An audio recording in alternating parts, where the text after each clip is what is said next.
जय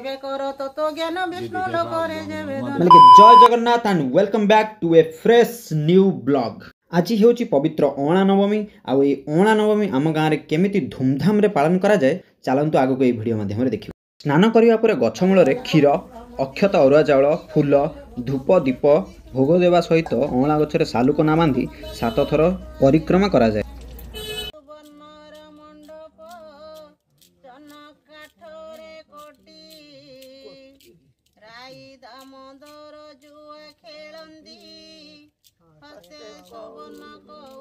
कार्तिक मासर नवमी को अँला नवमी बा अक्षय नवमी बोली मध्य कहा जाए।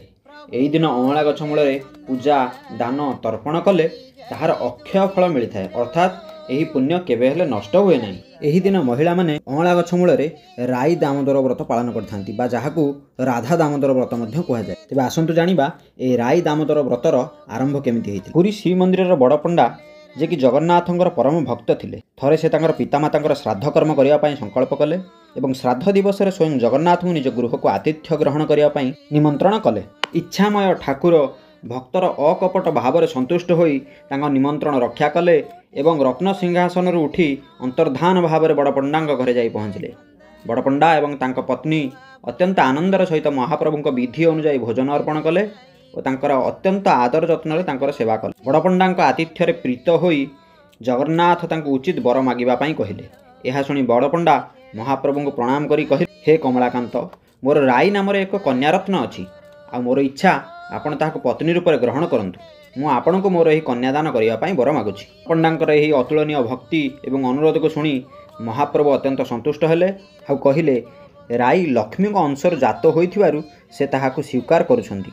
परि भाव में श्री जगन्नाथ तांकर परम भक्त बड़पंडांकर कन्या राई को विवाह कले। विवाह पर मध्य राई को श्रीमंदिर को नहीं जावा पई महाप्रभु मना कले। एथिरे राई दुखित होई प्रभु को संतुष्ट करने पई बहुत आराधना। शेष में संतुष्ट होई महाप्रभु कहले, तुम्हें प्रथमे महालक्ष्मी को सेवा करी तांको संतुष्ट कर। यह शुणी राई मध्य महालक्ष्मींकर बहु सेवा और आराधना कले। राईंकर सेवार संतुष्ट होई माँ लक्ष्मी तांको बर मागिबा को कहि। यह शुणी राई कहले, माँ कार्तिक मासरे प्रभुंकर नाम होउछि दामोदर। मु चाहूँगी यही मासक पाई मु तुम कोଳରେ बसी दामोदर सहित पूजा पाइबी, मते यही वर प्रदान करंतु। लक्ष्मी यह शुणी विरस हेले, कारण से निज स्वामी को अन्य कहा सहित भाग करने को चाहूनथिले। तथापि वर देइथिबारु एवं राईंकर तीव्र इच्छा देखि से बाध्य होई तांको अनुरोध रक्षा कले एवं वर देले जे कार्तिक मासरे 1 मास पाई दामोदर सहित पूजा पाइबे। यदि वीडियोटी भल लगी थाए लाइक शेयर एवं सब्सक्राइब निश्चय करिवे।